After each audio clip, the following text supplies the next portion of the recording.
ہے شہ وفا تیرا، کہتے سبحان اللہ۔ واہ کیا جب و کرم ہے شہ وفا تیرا، نہیں سنتا ہی نہیں مانگنے والا تیرا، فرش والے تیری شکل کا علو کیا جانے، اس رواش پہ اڑتا ہے پریرا تیرا۔ یا رسول اللہ میں تو مالک ہی کہوں گا کہ ہو مالک کے حبیب، یعنی محبوب و محب میں نہیں میرا تیرا، اور تیری سرکار میں لاتا ہے رضا اس کو شفیع، جو میرا غوث ہے اور لا بھیجا تیرا۔ آئیے حضرت کا استقبال نعرہ تکبیر و رسالت سے کر لیں۔ نعرہ تکبیر، نعرہ رسالت، مسلک اعلیٰ حضرت، جشن شہدائے کرب و بلا۔ ماشاء اللہ، تھوڑا نعرے کا جواب تھوڑا اور بلند دے دیں تاکہ حضرت کا ذہن بن جائے۔ بس آج اور کبھی تک تو سننا ہے، تھوڑا ذہن بنائے۔ نعرہ تکبیر، فرشتے بھی جواب دے رہے ہیں، اگر آپ نہیں دیں گے تو سے کیا ہونے والا۔ نعرہ تکبیر، نعرہ رسالت، مسلک اعلیٰ حضرت، جشن شہدائے کرب و بلا، حضرت علامہ مولانا ہاشم الخالد صاحب قبلہ۔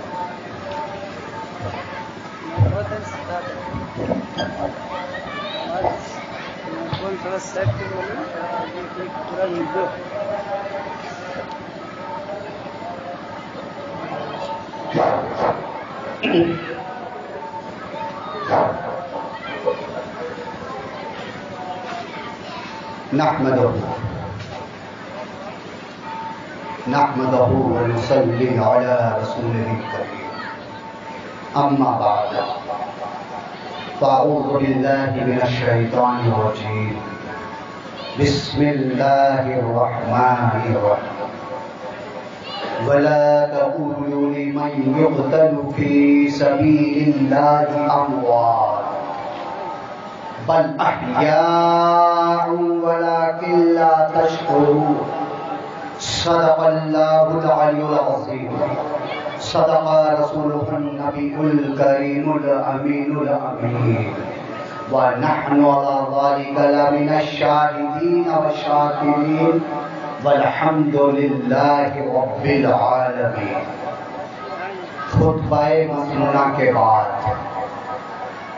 قرآن مجید لا ریب کتاب، اللہ کا کلام، الفرقان سے میں نے ایک آیت کریمہ کی تلاوت کرنے کا شرف حاصل کیا۔ آئیے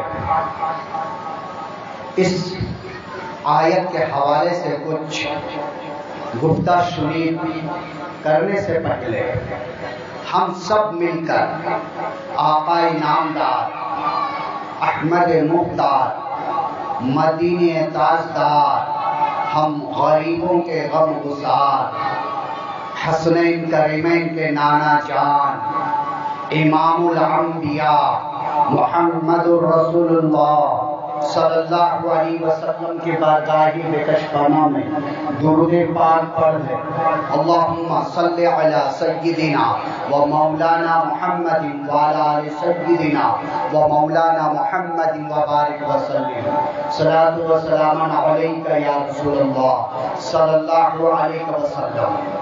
ایک بار وصول برکت کے لیے پڑھے، جھوم کر پڑھے، صلی اللہ علیہ نبی الامی وآلہ صلی اللہ علیہ وسلم۔ صلاۃ و سلام علیک یا حبیب اللہ، صلاۃ و سلام علیک یا نبی اللہ، صلاۃ و سلام علیک یا محمد الرسول اللہ صلی اللہ علیہ وسلم۔ معزز سامعین، پردہ نشین خواتین، السلام علیکم ورحمۃ اللہ وبرکاتہ۔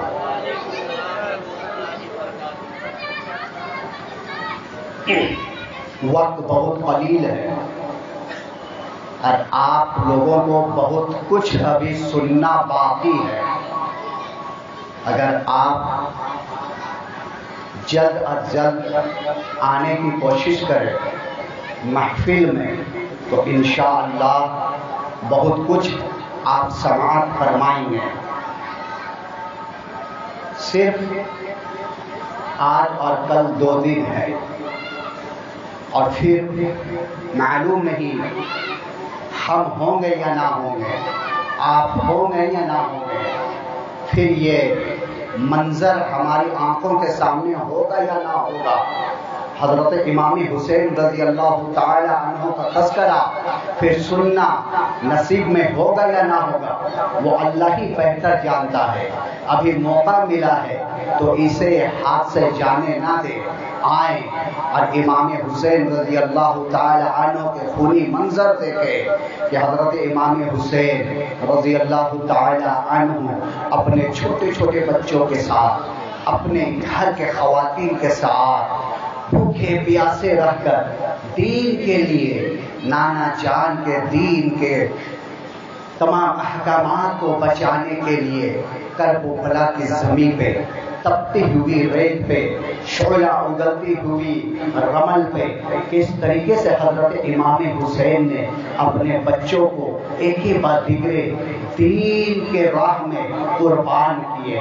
آئیے شہید اللہ تبارک و تعالیٰ فرماتا ہے وَلَا تَقُولُوا لِمَنْ يُقْتَلُ فِي سَبِيلِ اللَّهِ أَمْوَاتٌ، جو اللہ کے راہ میں مارے جائے، جو اللہ کے راہ میں مارے جائے وہ زندہ ہے، لیکن ان کی زندگی کے بارے میں تجھے شعور نہیں ہے، معلوم نہیں ہے تو کیسے زندہ ہے۔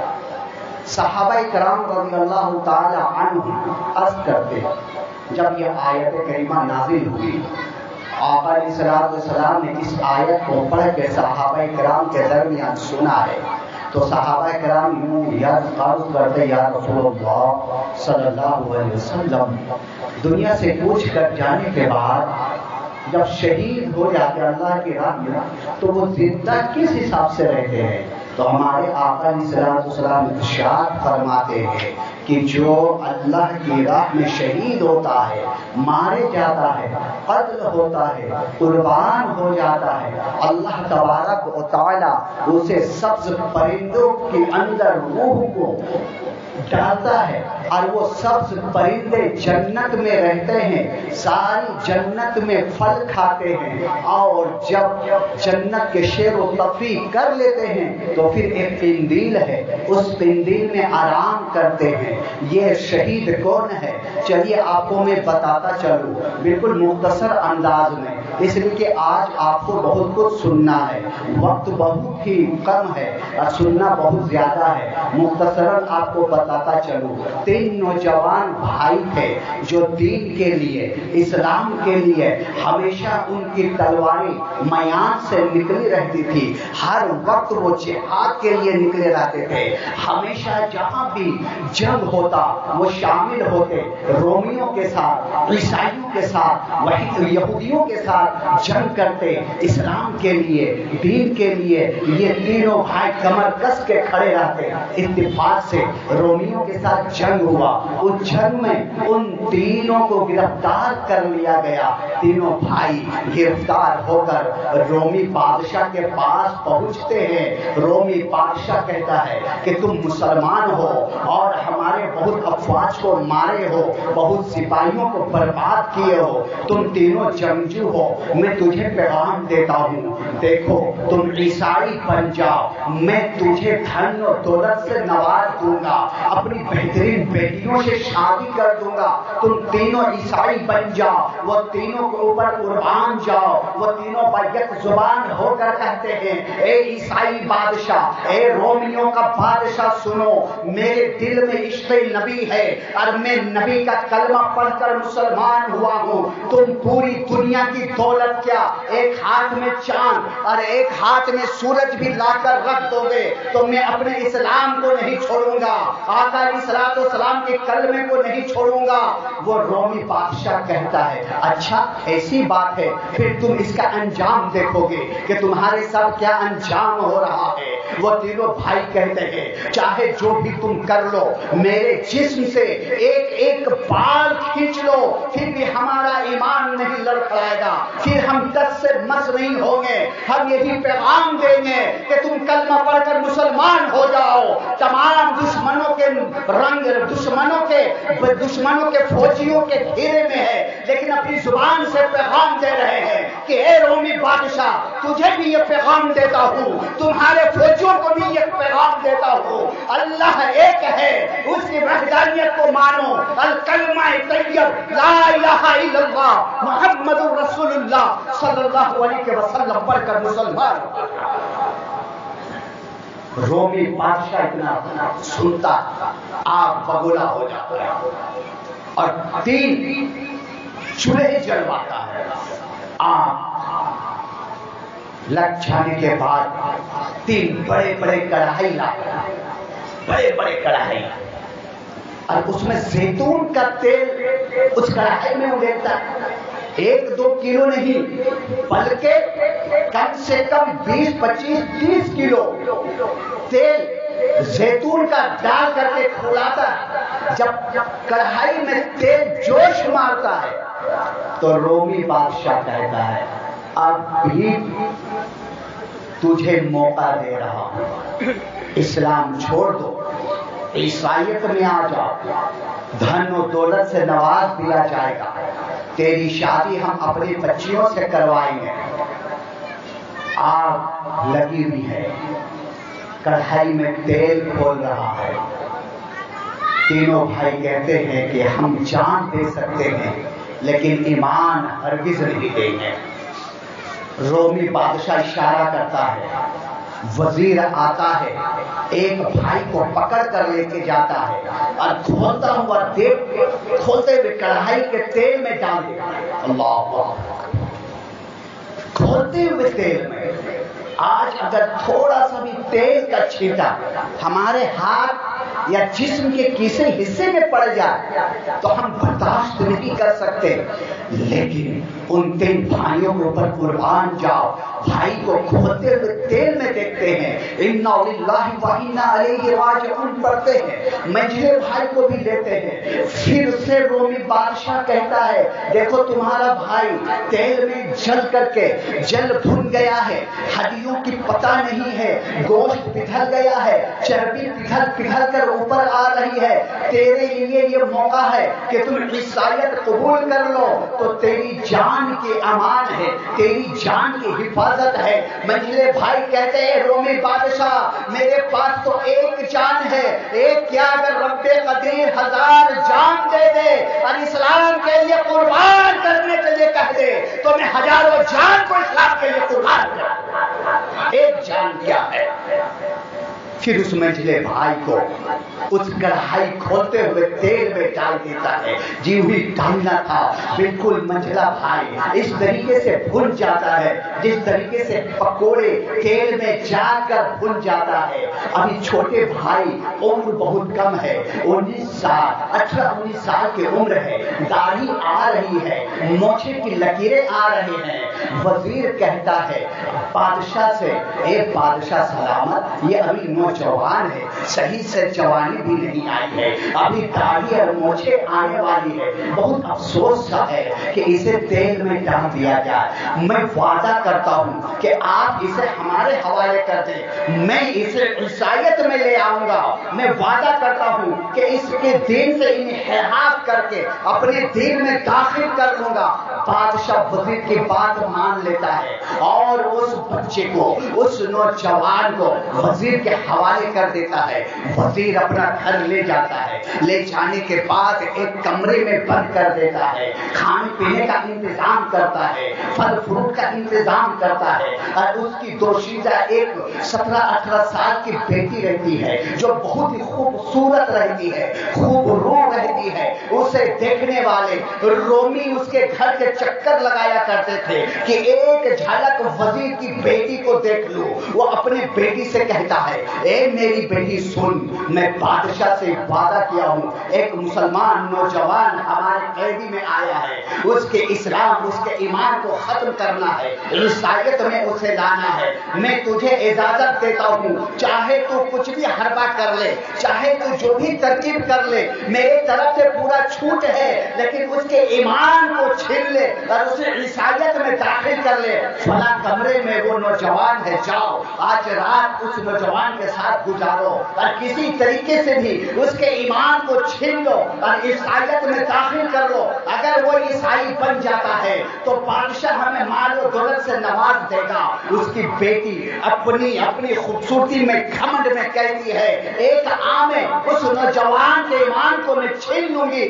جب اندر جاتی ہے, دروازہ کھولتی ہے, داخل ہوتی ہے تو کیا دیکھتی ہے کہ نوجوان نماز پڑھ رہا ہے, نوجوان نماز کے قیام کے حالت میں ہے.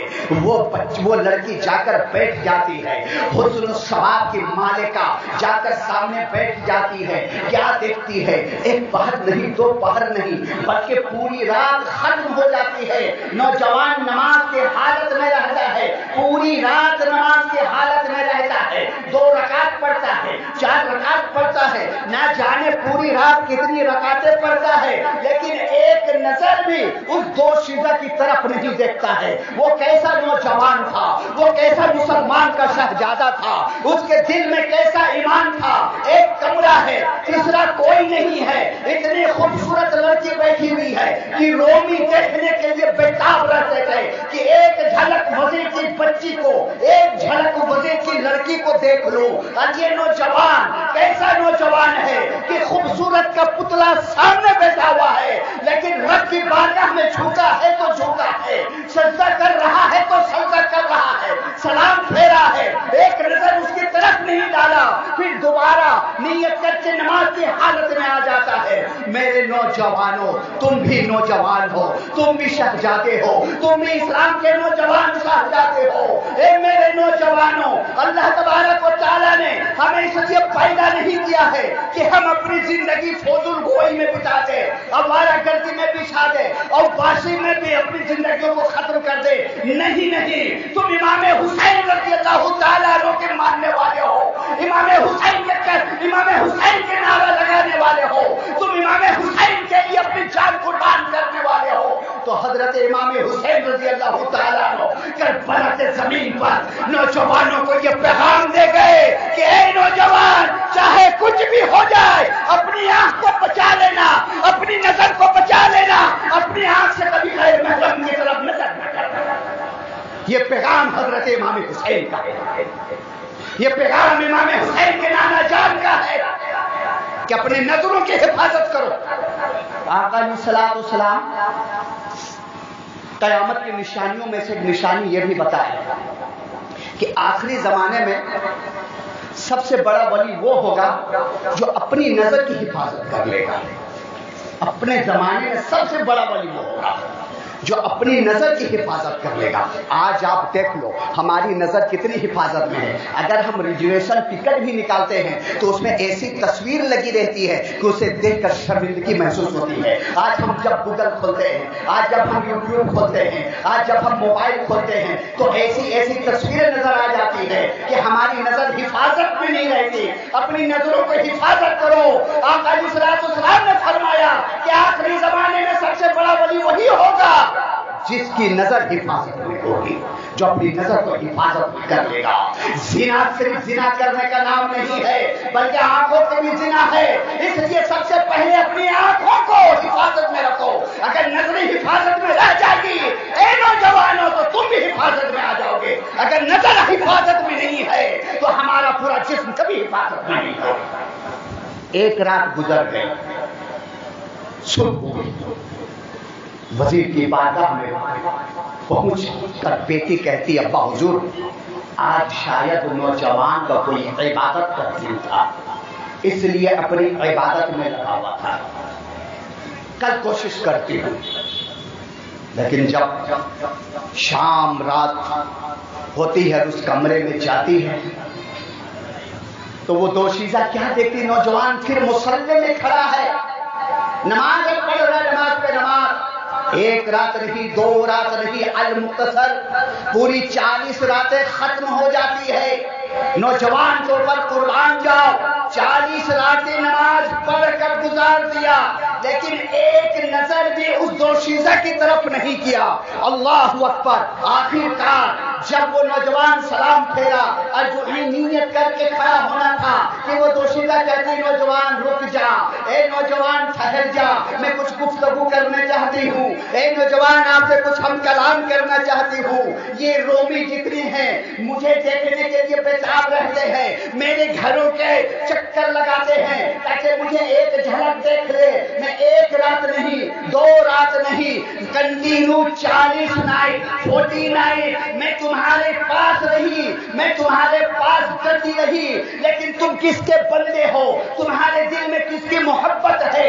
کس محبت کے بنا پہ تمہاری نظر میرے طرف نہیں اٹھی؟ وہ نوجوان کہتا ہے سنو، میں اللہ اور اللہ کے رسول سے محبت کرتا ہوں، اور جس کے دل میں اللہ اور اللہ کے رسول کی محبت سچ جائے، بچ جائے، اس کے دل میں کسی غیر کی محبت کی جگہ نہیں،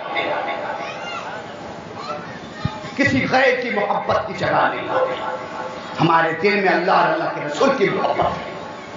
وہ لڑکی کہتی ہے اسی اللہ کے در پہ مجھے پہنچا دو، اسی رسول کی محبت کو میرے دل میں بھی ڈال دو۔ وہ کیسا مسلمان تھا جس کے اخلاق و کردار دیکھ کر کے یہودی نصرانی اسلام قبول کر رہے ہیں۔ آج ہمارا اخلاق کیسا ہے؟ ہمارا کلچر کیسا ہو گیا ہے؟ لوگ اگر ٹوپی کرتا داڑھی دیکھ لے پہلے تو یہ دیکھو اسے بچ کے رہنا، بچ کے رہنا۔ یہ آج ہمارے اخلاق ہے، یہ آج ہماری چرتر ہے کہ لوگ ہماری چرتر اخلاق دیکھ کر ایمان قبول کرتے تھے، اور آج ہمارے اخلاق اور چرتر اتنے گھٹیا، اتنا خراب ہو گیا کہ کوئی اگر مسلمان جا رہا ہے تو لوگ ڈرتے ہیں یہ مسلمان جا رہا ہے۔ اپنی بچیوں کو بچاؤ اس مسلمان سے، اپنی لڑکیوں کو حفاظت میں رکھو، اپنے بچوں کو حفاظت میں رکھو، کہیں بگاڑ نہ دے، خراب نہ کر دے۔ میرے دوستو بزرگو، امام حسین رضی اللہ تعالیٰ عنہ کے محفل میں بیٹھے، کیسے اخلاق والے وہ تھے صحابہ کرام جنہیں دیکھ کر لوگ ایمان قبول کر لیتے تھے۔ وہ دوشیزہ وہ لڑکی کہتی ہے ہمیں کلمہ پڑھا کر مسلمان کر لو۔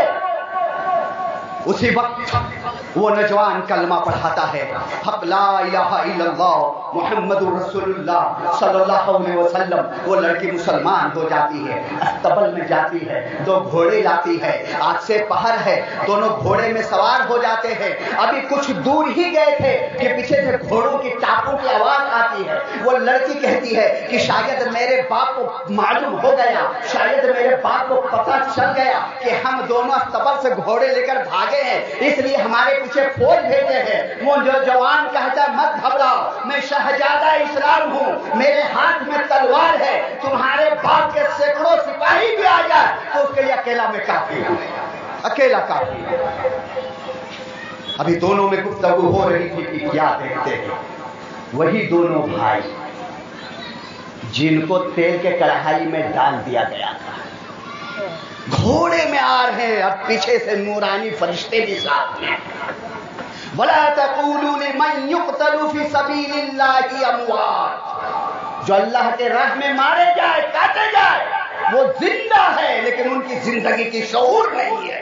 یہ دیکھو دونوں بھائی تیل میں ڈالا گیا، پکوڑے کی طرح چھن گئے، لیکن وہ جوان اپنی پیشانی کے آنکھوں سے دیکھ رہا ہے کہ میرے دونوں بھائی زندہ ہیں، گھوڑے میں سوار ہو کر آ رہے تھے۔ رک جاتے اپنے بھائیوں کو دیکھ کر، فرشتے آتے ہیں، سلام و کرام ہوتا ہے۔ بھائی پوچھتا بھائی جب تیل میں ڈالا گیا تھا تو آپ کو کیسا محسوس ہوا تھا؟ اس کا بھائی کہتا ہے بس اسی جیسے پیر میں کانٹا چبھے اور اسے نکالنے میں جتنا درد ہوا تھا اس سے بھی کم درد، اور ہم لوگ جنت میں پہنچ گئے، مبارک ہو تجھے۔ اور پھر وہ دونوں بھائی ان دونوں کو نکاح پڑھاتے ہیں فرشتوں کے محفل میں۔ یہ ہے شہیدوں کا درجہ. قیامت ختم ہو جائے گی، جنتی جنت میں چلے جائیں گے، جہنمی جہنم میں چلے جائیں گے. اچھا، جنت میں جو سب سے بڑی نعمت ہمیں ملنے والی ہے، وہ سب سے بڑی نعمت کیا ہے بتائیے گا ذرا. آپ لوگ بھی تو کچھ بولے. جنت میں جو سب سے بڑی نعمت ہمیں حاصل ہوگی، جنت میں جانا ہے نا. کن کن کو جنت میں جانا؟ ہاتھ اٹھا دیجیے. سبھی کو جانا نا؟ ماشاء اللہ. تو ایسے ہی مرد جنت میں چلے گئے. یہاں اٹھ کر مسجد جانے میں تکلیف ہوتی ہے اور ہم سمجھتے ہیں بس قبر میں جا چاہے جنت میں پہنچ جائے. سبوں کی خواہش ہے جنت میں جانا، لیکن جنت میں جانے کے لیے امام حسین بننا پڑے گا. جنت حاصل کرنے کے لیے امام حسین بننا پڑے گا. امام حسین کے نقش قدم پہ چلنا پڑے گا. اگر آپ چاہتے ہیں کہ ہمیں جنت ملے تو امام حسین کی محفل میں بیٹھے ہیں، اس جنت کی خواہش ہے تو امام حسین کے کردار کو اپنے جسم میں ڈھال دو. انشاءاللہ امام حسین آپ کا ہاتھ پکڑ کے جنت میں لے کر جائیں گے. ہاتھ پکڑ کے جنت میں لے کر جائیں گے. امام حسین کے اخلاق کو اپنے جسم کے اندر پویتر کر رہے ہیں. تو جنت میں جو سب سے بڑی نعمت ملنے والی ہے وہ ہے رب کا دیدار، خدا کو دیکھنا. کون نہیں چاہتا کہ ہم رب کو بنائیں؟ ارے وہ ہمارا رب کیسا ہوگا جو ساری دنیا کی رچنا کی ہے، تخلیق کیا ہے، بولنے میں اتنی سویٹ ہے، اتنی مٹھاس ہے. اللہ کتنی سکون ملتا ہے.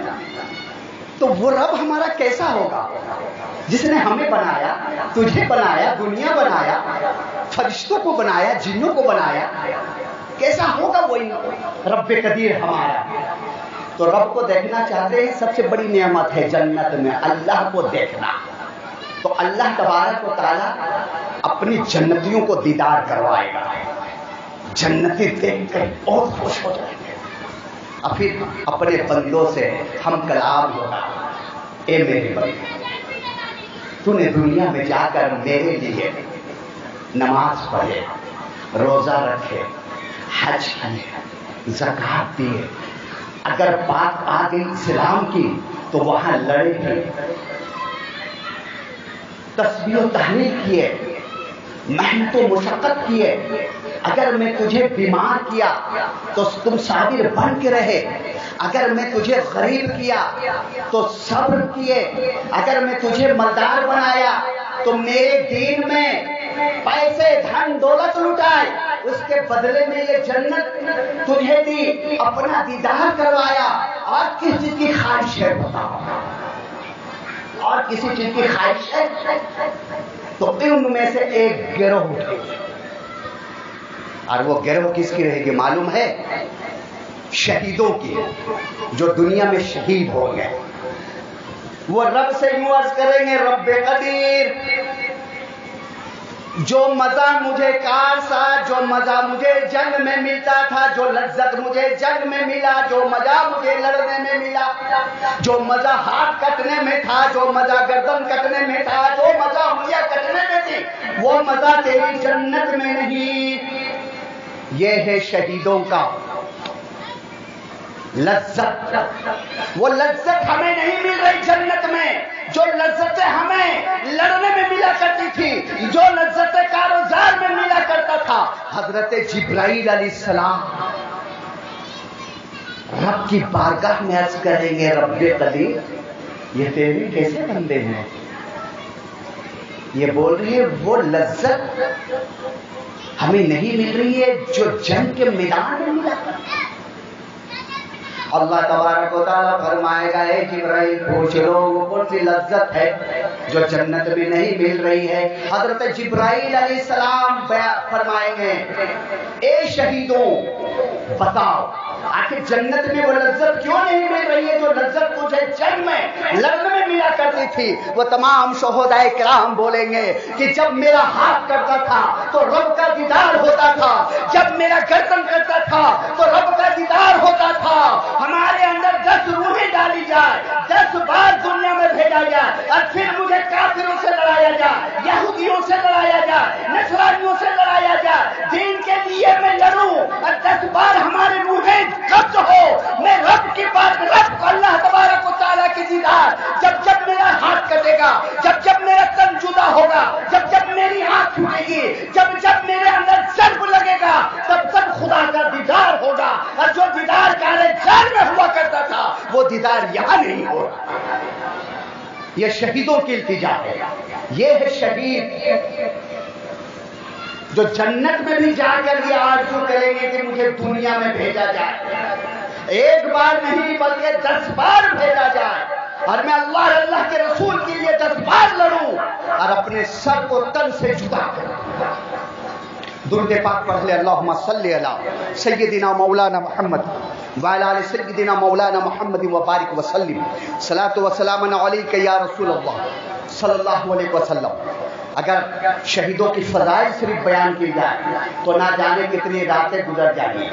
ہمیں کچھ اور بھی آگے بتانا مقصود ہے، اور آپ کو سننا، آپ تو ہر واقعہ سنے ہوئے ہیں، لیکن ایمان کو تازہ کرنے کے لیے ہم یہ محفل سجاتے ہیں اور حضرت امام حسین رضی اللہ تعالی عنہ کو واقعات سنتے ہیں تاکہ ہمارا ایمان تازہ ہو جائے۔ جس طریقے سے ہم نہاتے ہیں اور پھر دوبارہ ہمیں نہانے کی ضرورت پڑتی ہے، پھر ہم 3 بار نہاتے ہیں، جب جب ہمیں محسوس ہوتا ہے نہانے کی تب ہم نہاتے ہیں، ایک بار نہانے کے بعد پھر ہمیں نہانا نہیں پڑتا، ایسا نہیں ہوتا ہے۔ اسی طریقے سے ایک بار ہم امام حسین کا واقعہ سنتے ہیں، پھر دل چاہتا ہے کہ امام حسین کا واقعہ سنیں، پھر محفل سجاتے ہیں، پھر امام حسین کا واقعہ سنتے ہیں، اور یہ ایسا واقعہ ہے، کوئی افسانہ نہیں ہے، کوئی قصہ نہیں ہے، کوئی کہانی نہیں ہے، یہ حقیقت ایسا واقعہ ہے کہ جتنا سنے کم ہے، ایسا لگتا ہے کہ اور سنیں اور سنیں۔ امام حسین رضی اللہ تعالیٰ عنہ کی فضائل جتنا بھی سنے کم ہے، اور جتنا مرتبہ سنتے ہیں اتنی زیادہ ایمان کی اور پختگی ہوتی ہے، اور دل اور دماغ اور ایمان تازہ ہو جاتا ہے۔ حضرت امام مسلم رضی اللہ تعالیٰ عنہ شہید کر دیا جاتا ہے 3 ذی الحجہ ہجری 7، اور اسی دن حضرت امام حسین رضی اللہ تعالی عنہ کو خط موصول ہوتا ہے۔ کون سا خط؟ جو خط حضرت امام مسلم رضی اللہ تعالی عنہ روانہ کیے تھے کہ یہاں کی حالات بہت اچھے ہو گئے ہیں، جتنے کوفی ہیں سب آپ کے نام پہ بیعت کر لیے ہیں، ان کی تلواریں آپ کے ساتھ ہیں، یہ وعدہ کیے ہیں کہ امام حسین آ جائے ہم ان کے ساتھ ہیں، جان مال سب قربان کر دیں گے حضرت امام حسین رضی اللہ تعالی عنہ کے لیے۔ حضرت امام حسین رضی اللہ تعالی عنہ کو خط موصول ہوتا ہے، ادھر حضرت مسلم رضی اللہ تعالی عنہ کو شہید کر دیا جاتا ہے۔ حضرت امام حسین رضی اللہ تعالی عنہ تیار ہو جاتے ہیں، مکہ سے کوفہ کی جانب حضرت امام حسین رضی اللہ تعالی عنہ کے ساتھ 82 لوگ رہتے ہیں، تمام کے تمام حضرت امام حسین رضی اللہ تعالی عنہ کے ساتھ نکلتے ہیں۔ تمام مکہ والے اقابل جتنے بھی صحابہ کرام تھے سب کو منع کرتے ہیں، امام آپ نہ جائیں، وہ بہت دھوکے باز ہے۔ آج تو امام مسلم خط میں بھیجے ہیں کہ تلوار آپ کے ساتھ ہے، لیکن اتنے دھوکے باز ہے وہ کہ ایسا نہ ہو کہ تلوار آپ کے خلاف ہو جائے اور یہی لوگ آپ کے در پہ آ جائے، آپ کے خون کے پیاسے ہو جائے، یزید کے ساتھ مل جائے، یزیدیوں کے ساتھ مل کر آپ کو شہید نہ کرتے۔ اس لیے کہ سبوں کو معلوم تھا کہ حضرت امام حسین رضی اللہ تعالی عنہ کو شہید ہونا ہے۔ حضرت امام حسین یوں عرض کرتے ہیں، اے صحابہ اکرام، آپ کو معلوم ہے ہمارے نانا جان کے حدیث جس وقت میں دنیا گیری میں پیدا ہوا تھا، جس وقت اس دنیا گیری میں آیا تھا، اسی وقت میری شہادت کا چرچا ہو گیا تھا۔ اور سنو ایک واقعہ میں بتاتا ہوں، شاید آپ لوگوں کو معلوم نہیں ہے، 6 سال کی میری عمر تھی، مدینے کی گلیوں میں کھیل رہا تھا، عصر کا وقت تھا، میرے نانا جان امام الانبیاء نماز پڑھا رہے تھے، اس دوران میں کھیلتے ہوئے گیا اور نانا جان کے کندھے میں سوار ہو گیا، نانا جان کے کندھے میں سوار ہو گیا میں، میرے نانا جان 1 بار نہیں 2 بار نہیں، سبحان ربی الاعلیٰ 72 مرتبہ میری وجہ سے تسبیح کو جاری کیے تھے۔ اور ہمارے آقا علیہ الصلوۃ والسلام ہماری طرف بولتے تھے سبحان ربی الاعلیٰ. ہم سر یوں رکھتے ہیں اور ایک جھٹکے میں اٹھا لیتے ہیں. 3 بار کیا صحیح سے 3 بار، ایک بار بھی نہیں بولتے. آقا علیہ الصلوۃ والسلام اس طریقے سے بولتے تھے سبحان ربی الاعلیٰ کہ ہم اگر 5 مرتبہ بولے تو ہمارے نبی 1 مرتبہ بولتے ہوں گے. 72 مرتبہ بولے. اور میرے نانا جان نے میرے لیے 72 تسبیحوں یاد کیے. میں اتر کر اپنے اماں حضور کی بارگاہ میں گیا، گودیوں میں بیٹھا، گودی میں مچل گیا. میں مسکرا رہا تھا، ہنس رہا تھا. میری امی فاطمہ رضی اللہ تعالی عنہا فرماتی بیٹا حسین آج بہت خوش نظر آ رہے ہو، کیا بات ہے؟ میں نے اپنی امی سے عرض کیا امی حضور آج معاملہ بہت ہی تعجب خیز ہوا. اور کیا معاملہ ہوا؟ بولے نانا نماز پڑھ رہے تھے، نانا نماز پڑھ رہے تھے. جو ہی سجدے میں گئے میں نانا کے کندھے کے اوپر سوار ہو گیا. حضرت فاطمہ الزہرا رضی اللہ تعالی عنہا سنتی ہے، اے صحابیو سنو، میری امی سنتی ہے اور مجھے ڈانٹنا چالو کر دیتی ہے. حسین یہ تو نے کیا کیا؟ نانا جان نماز پڑھ رہے تھے، سجدے کی حالت میں تو نے کندھے میں بیٹھا، یہ اچھا کام نہیں تھا. میں نے اپنی امی جان سے یہ کہا تھا امی جان کہ راز و نیاز کی بات ہے، تم نہیں جانو گی، یہ میں اور میرا نانا جانتے ہیں. اے امی جان سنو، آج میرے لیے میرے نانا جان 72 تسبیح کو یاد کیا ہے. کل کربلا کے زمین پہ ایک ایک تسبیح کے بدلے میں ایک ایک نوحانوں کو نانا جان کے خاطر قربان کر دوں گا. اے صحابیوں جو وعدہ میں نے نانا سے کیا ہے، میری وجہ سے 72 تسبیح یاد کیے ہیں. آج میں کربلا کے زمین پر اسی قرض کو اتارنے کے لیے ایک نہیں بلکہ 72 جان کو قربان کر دوں گا. مجھے مت روکو. حضرت امام حسین رضی اللہ تعالی عنہ مکہ سے نکلتے ہیں. ادھر ابن زیاد کو معلوم ہو جاتا ہے کہ حضرت مسلم رضی اللہ تعالی عنہ کے ساتھ 2 بچے بھی ہیں، جسے حضرت مسلم رضی اللہ تعالی عنہ نے ابن زیاد سے کہا تھا، کہے تھے کہ میرے دونوں بچے کو مدینہ پہنچا دینا. لیکن ابن زیاد اتنا نالائق، اتنا خونخوار اور اتنے باغی تھا اور اتنے دشمن تھا اہل بیت سے کہ اس نے اعلان کروا دیا کہ جس کے گھر میں بھی امام مسلم کے بچہ ہے، اگر مجھے پتا چل گیا تو اس کے سر کو، اس کی گردن کو تن سے جدا کر دوں گا. قاضی شریف کے گھر میں حضرت امام مسلم کے دونوں بچے تھے. کون بچے؟ حضرت محمد اور حضرت ابراہیم. ایک کی عمر 8 سال، ایک کی عمر 9 سال. اللہ اکبر اللہ اکبر. قاضی شریف یہ سنتے ہیں اور راستے میں سوچتے بھی آتے ہیں کہ اگر کہیں ابن زیاد کو ان بچوں کے بارے میں پتا چل گیا تو یہ ابن زیاد نااہل ہے، یہ باغی ہے، یہ اہل بیت کا دشمن ہے، ان دونوں بچوں کو بھی شہید کر دے گا. پھر میں کل قیامت کے دن ان کے نانا یعنی آقا علیہ الصلوۃ والسلام کی بارگاہ میں کیسے اپنے منہ دکھاؤں گا. کسی طریقے سے ان دونوں بچوں کو مدینہ پہنچا دیا جائے، کسی طریقے سے ان دونوں بچوں کو مدینہ تک حفاظت پہنچا دیا جائے. گھر میں آتے ہیں، اپنے بیٹے سعد سے اسد سے کہتے ہیں کہ دیکھو آج مجھے معلوم ہوا ہے کہ بابل عراقی یعنی جہاں سے لوگ عراق جاتے ہیں وہاں سے کچھ قافلہ مدینے کے جانب جانے والا ہے. جب رات ہو جائے تو ان دونوں بچوں کو لے کر اس قافلے میں شامل کر دینا اور بتا دینا کہ یہ اہل بیت میں سے ہے، حضرت امام مسلم کے بچے ہیں، حفاظت کے ساتھ اسے مدینہ لے جانا. اب مغرب کا وقت ہو جاتا ہے، نماز پڑھ لیتے ہیں، لوگ اپنے گھروں میں چلے جاتے ہیں.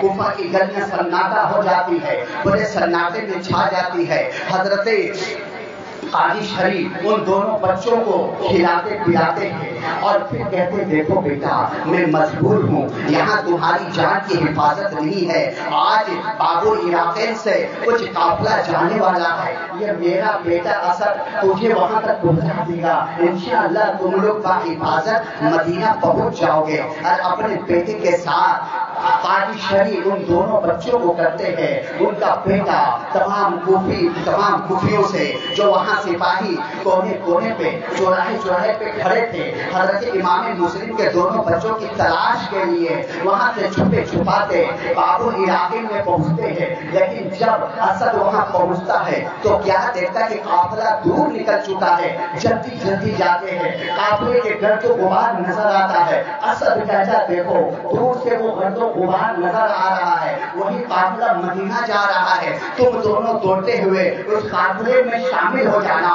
اور مدینہ پہنچ جانا۔ وہ دونوں بچے رات کے اندھیری راتوں میں، پوری اندھیری رات ہے، چھایا ہوا ہے اندھیرا، وہ بچے ننھے ننھے اپنے پیر میں دوڑتے ہیں، ادھر اسد واپس اپنا گھر آ جاتا ہے۔ وہ بچے دوڑتے ہیں، 8 سال 9 سال کا بچہ ہے، کتنے تیز دوڑیں گے، دوڑتے دوڑتے اندھیری رات میں وہ غبار آنکھوں کے سامنے سے اوجھل ہو جاتا ہے، غبار پتہ نہیں چلتا ہے، قافلے والے دور نکل جاتے ہیں۔ یہ دونوں بچے دوڑتے ہیں رات بھر، پیروں میں چھالے پڑ گئے، کبھی کانٹے چبھ رہے ہیں، کبھی سنگ ریزے ہیں، چھوٹا بھائی گرتا ہے تو بڑا اٹھا رہا ہے، بڑا گرتا ہے تو چھوٹا سہارا دے رہا ہے، کبھی تھک کر بیٹھ جاتے ہیں، دونوں گلے مل کر روتے ہیں، اے میرے بھائی، اے میرے بھائی ہم کیا کریں؟ ارے محبت بھائیوں کی سیکھنی ہے تو ابراہیم و محمد سے سیکھو۔ اس طریقے سے دونوں بھائیوں میں محبت ہے، 8 سال 9 سال کی عمر ہے، دونوں بھائی ایک گرتے ہیں تو دوسرا سنبھال رہا ہے، دوسرا گرتا ہے تو پہلا سنبھال رہا ہے، اپنے گود میں بیٹھا کر دلا رہا ہے، کبھی کانٹے نکال رہا ہے، کبھی گرد کو چہرے سے صاف کر رہا ہے۔ دونوں بھائی دوڑتے ہیں، تھک جاتے ہیں، بیٹھ جاتے ہیں، گرتے ہیں، اٹھتے ہیں، پڑتے ہیں، اٹھتے ہیں، پیر لوہان ہو جاتا ہے، وہ چٹیل میدان، وہ جنگل، دوڑ دوڑ کر تھک جاتے ہیں، ایک جگہ بیٹھ جاتے ہیں۔ جب بیٹھتے ہیں صبح نمودار ہوتا ہے تو کیا دیکھتے ہیں کہ ہم لوگ ابھی تک کوفہ کے سرحد میں ہی ہیں، کوفے کے سرحد سے باہر میں ہی نہیں نکل سکے ہیں۔ اللہ اکبر، اللہ اکبر، اندھیرا چھپتا ہے، 2 سپاہی گرج کر کہتا ہے کہ تم دونوں یہاں ہو، ہم لوگ تجھے کہاں کہاں نہیں تلاش کیے۔ وہ دونوں بھائی ننھے بھائی سمجھ جاتے ہیں، دونوں سپاہی محمد اور ابراہیم کو پکڑ کر ابن زیاد کے پاس لے کر جاتا ہے۔ ابن زیاد جیل خانے کے دروگا مشکور کو بلاتا ہے اور کہتا ہے کہ جب تک میں اگلا فرمان جاری نہ کروں ان دونوں کو قید خانے میں بند رکھنا۔ مشکور لے کر جاتا ہے، قید خانے میں بند کر دیتا ہے، لیکن اس کے دل میں عشق اہل بیت ہوتی ہے، اہل بیت سے محبت رکھتا ہے، جانتا ہے کہ یہ دونوں بچے کون ہیں، یہ دونوں بچے کن کے بچے ہیں۔ پھر جیل سے دونوں بچوں کو نکالتا ہے، قید خانے سے نکالنے کے بعد اپنے گھر لے جاتا ہے، دونوں بچوں کو نہلاتا ہے، کپڑا پہناتا ہے، کھانا کھلاتا ہے، کھانا کھلانے کے بعد کہتے ہیں میرے نونہال بچے آپ دونوں آرام کرو، میرا نام مشکور ہے اور میں آپ دونوں کا مشکور ہوں کہ آپ دونوں ہمارے گھر مہمان بنے ہوئے ہیں، آپ دونوں ہمارے گھر مہمان ہیں۔ وہ دروگا مشکور، وہ دروگا بہت ہی اہل بیت کی محبت میں سرشار رہتا ہے، دونوں کی بہت خدمت کرتا ہے۔ رات ہوتی ہے اور جیسے کوفہ سناٹا چھا جاتا ہے، کوفہ میں دونوں بچوں کو لے کر کے قادسیہ کے راستے میں جاتا ہے اور کہتا ہے کہ سنو یہ میری انگوٹھی لے لو، یہاں سے قادسیہ زیادہ دور نہیں ہے، صبح ہوتے ہوتے تک تم قادسیہ پہنچ جاؤ گے۔ وہاں کا جو جیل خانے کا جو دروگا ہے وہ میرا بھائی ہے، اس دروگے کو میری یہ انگوٹھی دے دینا، وہ انگوٹھی دے کر کے تم دونوں کو بحفاظت مدینہ پہنچا دے گا۔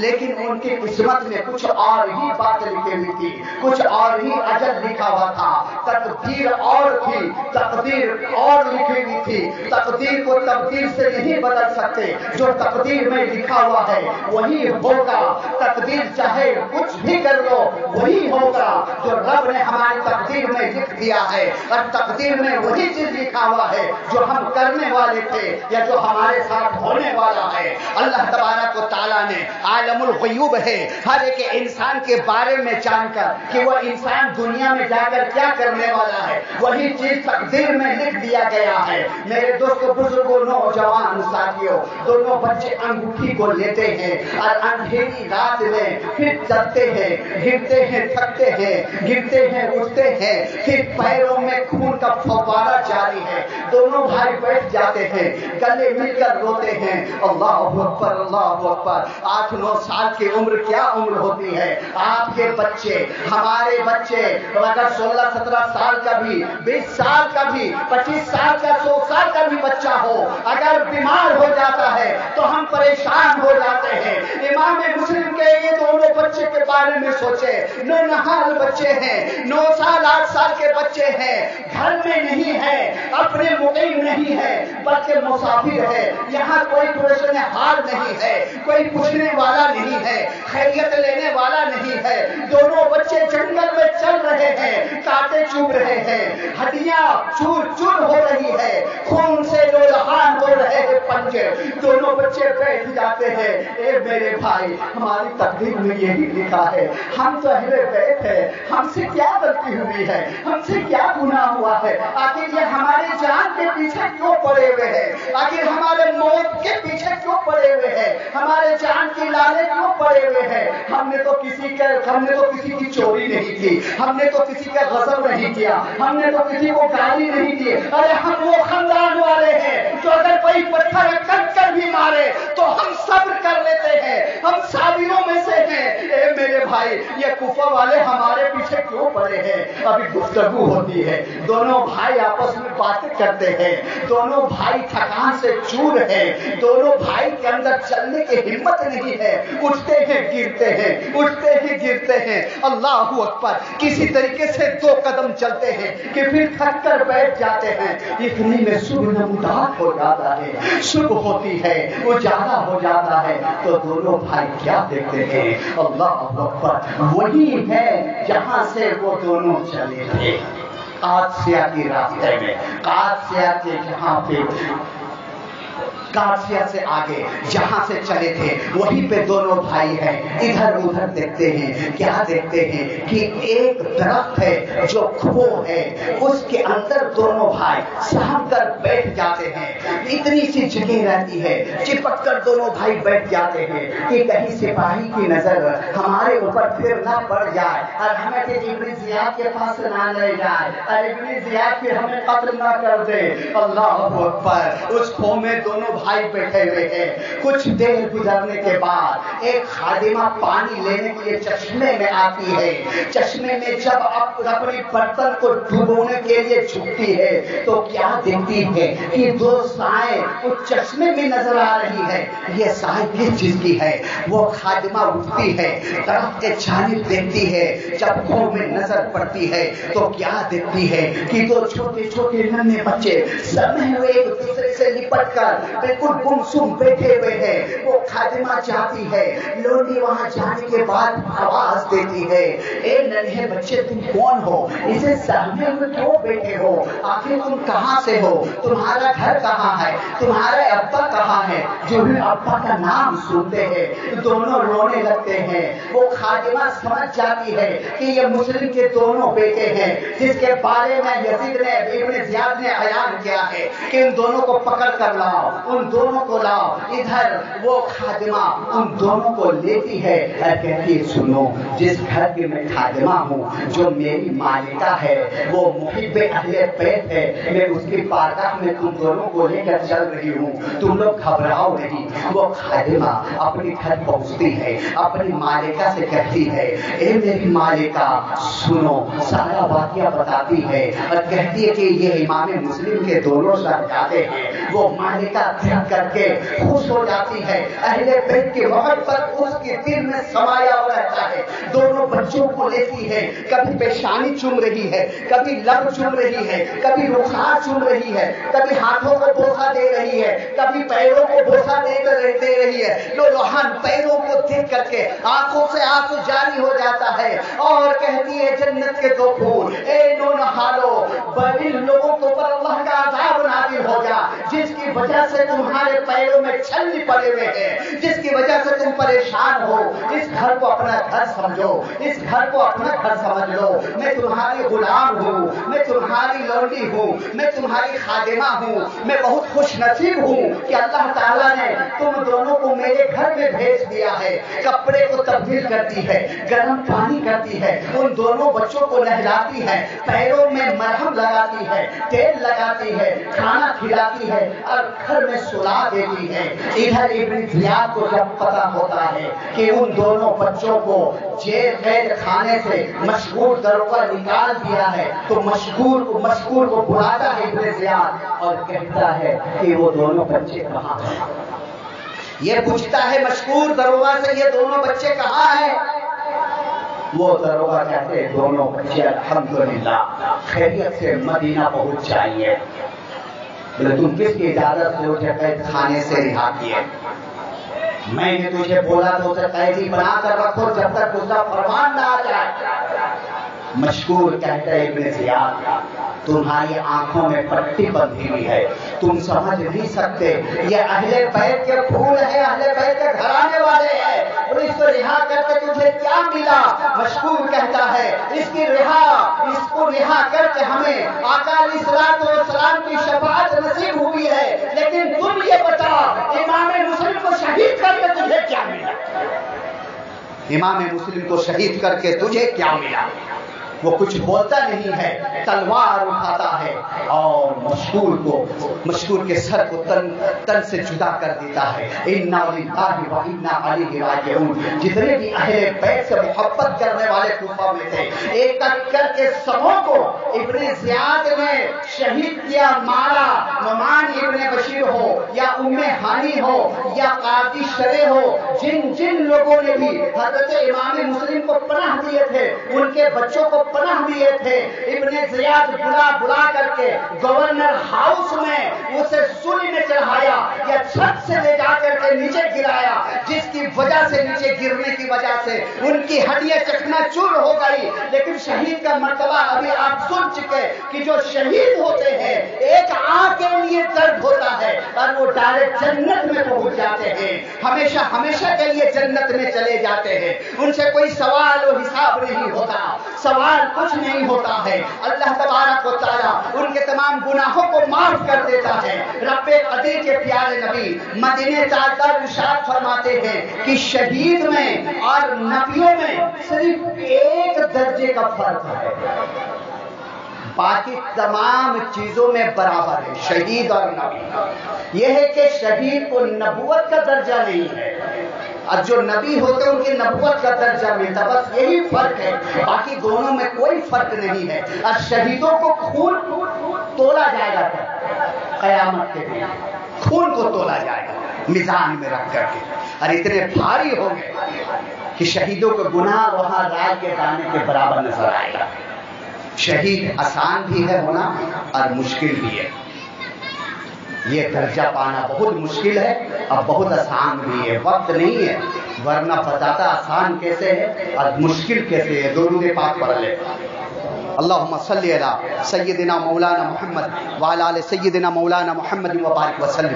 صلاۃ و سلام علیک یا رسول اللہ صلی اللہ علیہ وسلم. ادھر دونوں بچے آرام کرتے ہیں, اپنا گھر سمجھتے ہیں. ادھر وہ مالکہ کا شوہر حارث نامی آتا ہے گھر پہ اور بڑبڑاتا ہے, معلوم نہیں مسلم کے دونوں بچے کہاں ہیں. ان کی تلاش میں میرا گھوڑا بھی مر گیا, اگر آج وہ ہمارے ہاتھ آ جاتا تو ابن زیاد کے یہاں سے آج مال و دولت بہت ملتی، لیکن وہ کمبخت دونوں بچے کہاں ہے؟ کہ زمین کھا گئی یا آسمان نکل گیا پتہ نہیں۔ اس کی بیوی دیکھتی ہے کہ میرا شوہر کا تو لالچ پڑا ہوا ہے، یہ تو دونوں بچے کے دشمن ہے، دلوں میں دھڑکنیں تیز ہو جاتی ہے اور کہتی ہے تم کیسے ہو اور وہ لوگ کیسے ہیں جو اہل بیت کے خون کے دشمن ہے؟ ارے سمجھو وہ کن کے اولاد ہے؟ پیارے نبی کے اولاد ہے، ان کے خون کے پیچھے پڑے ہو، چلو کھانا کھاؤ اور سو جاؤ، تھکے ہوئے ہو۔ وہ چاہ رہی ہے کہ حارث سو جائے، بچوں کے بارے میں پتہ نہ چلے، کھانا کھاتا ہے اور تھکا ماندہ رہتا سو جاتا ہے۔ ادھر دونوں بھائی خواب دیکھتے ہیں، خواب سے بیدار ہوتے ہیں اور رونا چالو کر دیتے ہیں اور کہتے ایک دوسرے سے میرے بھائی ابھی ابا حضور میرے ساتھ خواب میں آئے تھے اور ابا حضور یہ کہہ رہے میرے بیٹے بہت جلد مجھ تک پہنچنے والے ہو، اے ابا کہاں چلے گئے؟ ہم لوگ یہاں لاچار ہیں، گھر نہیں ہے، بھوکے ہیں، ہمارے پیر چھلنی ہو چکے ہیں، ہمارے اندر طاقت نہیں ہے۔ گلے مل کر روتا ہے دونوں بچہ۔ حارث کی نیند کھل جاتی ہے، آنکھ لگی رہتی ہے، اپنی بیوی کو جھنجھوڑ کر اٹھاتا کہتا ہے سن میرے گھر میں تو بچے نہیں ہیں، یہ رونے کی آواز کہاں سے آ رہی ہے؟ اس کی بیوی کہتی ہے کہ ہو سکتا ہے پڑوس کے بچے روتے ہو، آپ سو جاؤ، ہمارے گھر میں بچہ نہیں ہے۔ لیکن وہ کمینہ انسان، وہ بدبخت انسان اٹھتا ہے اور جدھر سے آواز آتی ہے وہ جانب جاتا ہے، جب دیکھتا ہے کہ دو بچے ہمارے گھر میں سکونیت اختیار کیا ہوا ہے، رو رہا ہے۔ حارث گرج کر پوچھتا تم دونوں کون ہو؟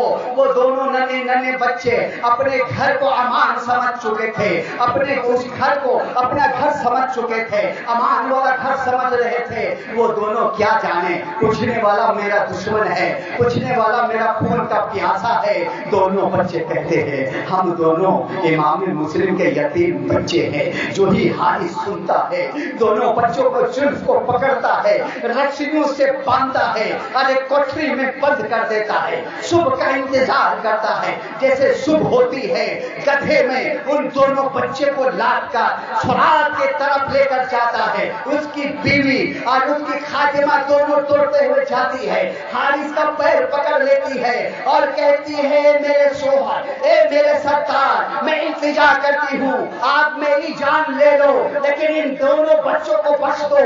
دیکھو یہ نبی کی اولاد ہے، یہ نبی کے پھول ہے، ان کی جان مت لو۔ لیکن وہ کمینہ حارث ایسا تلوار چلاتا ہے تو اس کی بیوی کے سر پہ رکھتا ہے، اس کی بیوی لوہان ہو کر گر جاتی ہے، خادمہ کے اوپر وار کرتا ہے، خادمہ بھی زخمی کھا کر گر جاتی ہے اور اپنی لنگی تلوار سے محمد بڑے بھائی کی طرف بڑھتا ہے۔ اللہ اکبر! بھائیوں کی محبت ان دونوں بھائیوں سے سیکھو کہ بھائی بھائی میں محبت کیسی ہونی چاہیے، بھائیوں کے اندر بھی طریقے سے بھائی کے لیے محبت ہونی چاہیے۔ جو ہی تلوار تان کر محمد کے گردن کی طرف بڑھتا ہے، چھوٹا بھائی حارث کا جبہ پکڑ کر مچل جاتا ہے اور کہتا ہے اے انسان میرے بھائی کو میری آنکھوں کے سامنے قتل نہ کرو، میں اپنے بھائی کو تڑپتا ہوا نہیں دیکھ سکتا، پہلے مجھے مارو، پہلے مجھے قتل کرو تاکہ میں اپنے بڑے بھائی کو قتل ہوتا ہوا نہ دیکھوں۔ وہ دوسری تلوار چاہتا ہے چھوٹے بھائی ابراہیم کے طرح، جیسے محمد بڑا بھائی کہتا ہے سنو میں بڑا بھائی ہوں، میں اپنی آنکھوں کے سامنے چھوٹے بھائی کو تڑپتا ہوا نہیں دیکھ سکتا۔ اگر تجھے مارنا ہے، اگر تجھے قتل کرنا ہے تو تمہاری تلوار کی پہلی ضرب میرے قتل میں پڑے، میرے جسم میں پڑے، تاکہ میں اپنی آنکھوں سے اپنے بھائی کو تڑپتا ہوا نہ دیکھ پاؤں۔ یہ کیسے بھائی تھے، کیسے محبت کرتے تھے کہ ایک بھائی کے قتل ہونے میں سبقت چاہتے ہیں کہ اس سے پہلے میں قتل ہوں۔ پھر وہ کمبخت حارث دونوں بھائیوں کو قتل کرتا ہے۔ قتل کر لینے کے بعد ان کے جسم کو فرات میں ڈال دیتا اور دونوں کو سر گونی میں ڈال کر ابن زیاد کے پاس پہنچے۔ ابن زیاد کہتے ہیں یہ کیا ہے؟ بولے آپ کے دشمن کا سر ہے۔ میرا دشمن کون ہے؟ بولے وہی امام مسلم کے دونوں بچے۔ ابن زیاد آگ کا بوڑھا ہو جاتا ہے، کہتا نا ہنجر حارث تجھے ان دونوں بچوں کو قتل کرنے کا فرمان کس نے دیا تھا؟ ارے اے بہن یزید کے پاس یہ خط لکھا ہوں کہ امام مسلم کے دونوں بچے صحیح سالم قید خانے میں ہیں. اب اگر یزید مجھ سے دونوں بچے طلب کرے تو میں ان دونوں بچوں کو یزید کے پاس کیسے پہنچاؤں گا؟ تم نے قتل کیوں کیا؟ اگر تم ان دونوں کو ڈھونڈ لیے تھے تو زندہ سالم میرے پاس لاتے. حارث کہتا ہے کہ مجھے خوف تھا کہ کہیں کوفہ والے اس بچوں کو چھین نہ لے.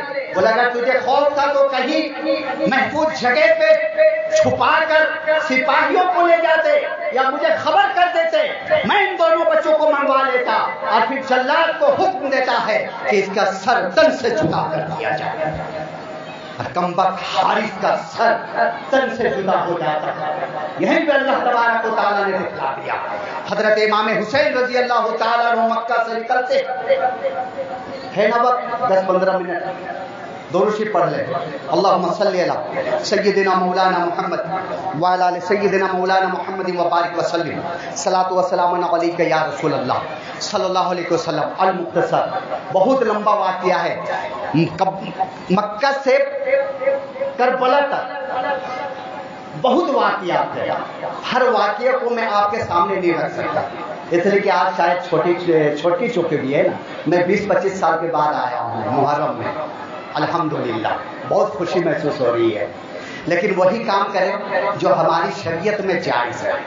ٹھیک ہے، فریضہ اٹھا رہے الحمدللہ، اکھاڑے جما رہے ہیں، بہت اچھی بات ہے. اس میں شریعت کا کوئی اعتراض نہیں ہے کہ آپ کھاڑے نہ لگاؤ. یہ ہمارے حضور اکرم صلی اللہ علیہ وسلم کی حدیث ہے کہ تیر اندازی سیکھو، تیر اندازی سیکھو، گھوڑ سوار سیکھو، لڑنا سیکھو. جب ہم سیکھیں گے نہیں تو مقابلہ کیسے کریں گے؟ اور یہ اچھا موقع رہتا ہمارے لیے سیکھنے کا. لیکن جو ناجائز کام ہے اسے نہ کرو. یہ ہم امام حسین کے ماننے والے ہیں.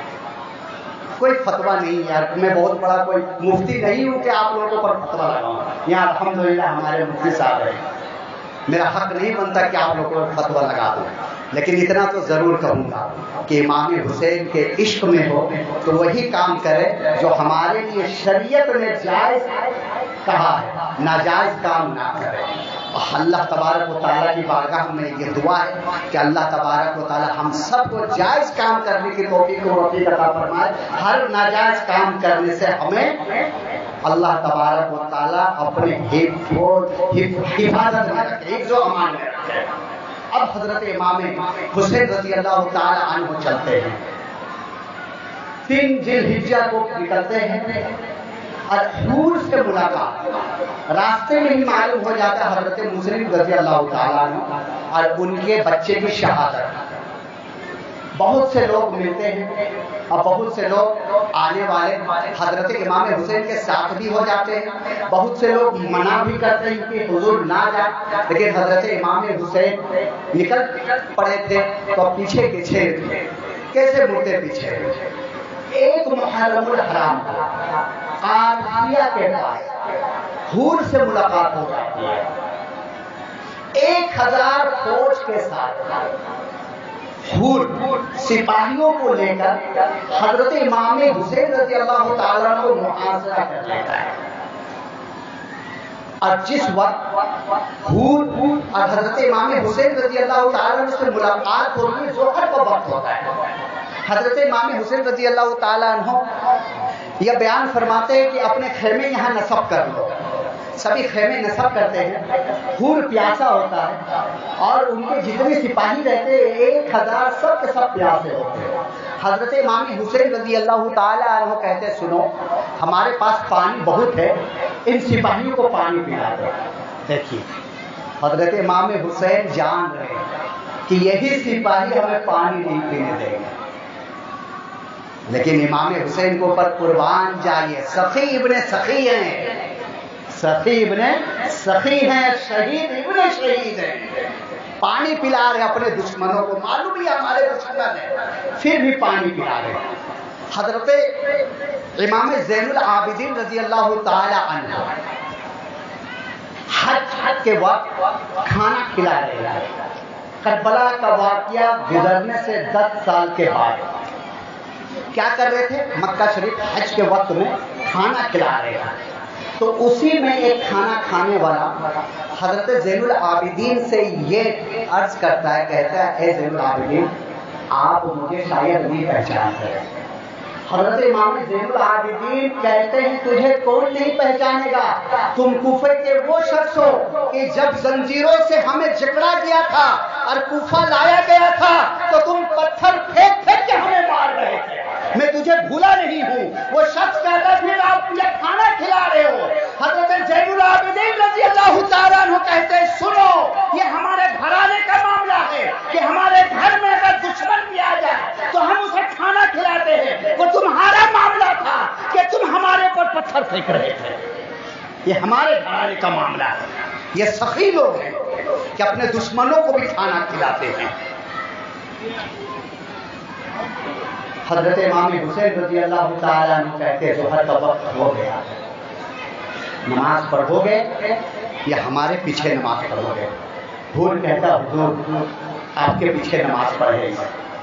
حور اور جتنے سپاہی ان کے ساتھ تھے سبھی امام حسین کے پیچھے ظہر کی نماز ادا کرتے ہیں. حور اور امام حسین رضی اللہ تعالیٰ عنہ سے گفتگو ہوتی ہے.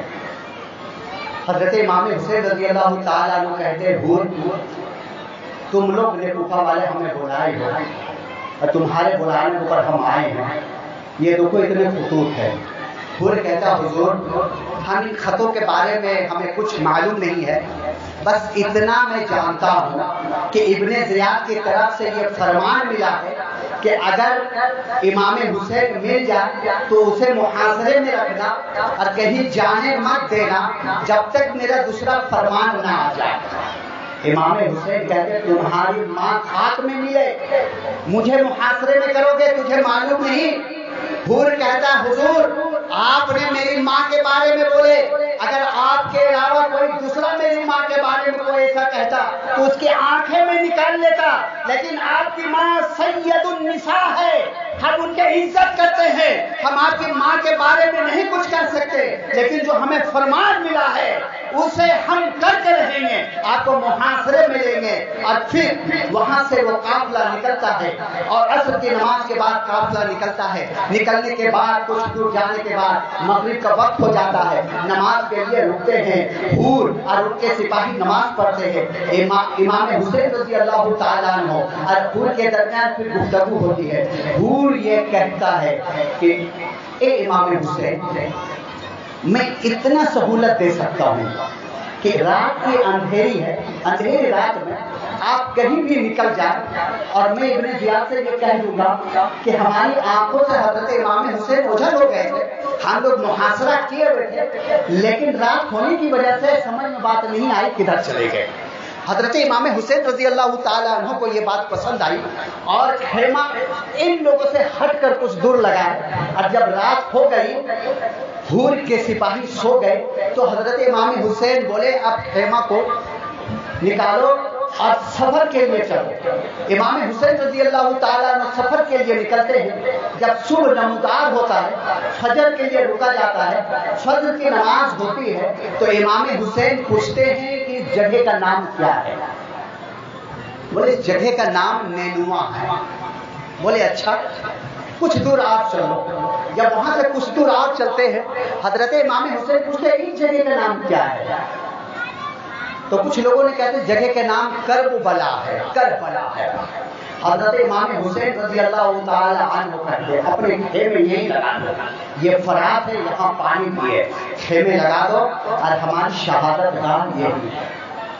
ابھی گفتگو ہو رہی تھی کہ حور پھر سے دوبارہ آ گیا اور حضرت امام حسین رضی اللہ تعالی عنہ 5 محرم الحرام کو کربلا کے زمین میں پہنچتے. 3 محرم الحرام کو کربلا کے زمین میں پہنچتے، خیمے لگا دیا جاتا ہے. 5 محرم الحرام کو ابن سعد، عمر ابن سعد، حضرت سعد رضی اللہ تعالیٰ عنہ 10 ایسے اصحاب ہیں، صحابی ہیں جس کے بارے میں حضور اکرم صلی اللہ علیہ وسلم نے دنیا میں یہ خوشخبری سنا دی ہے کہ یہ جنتی ہے.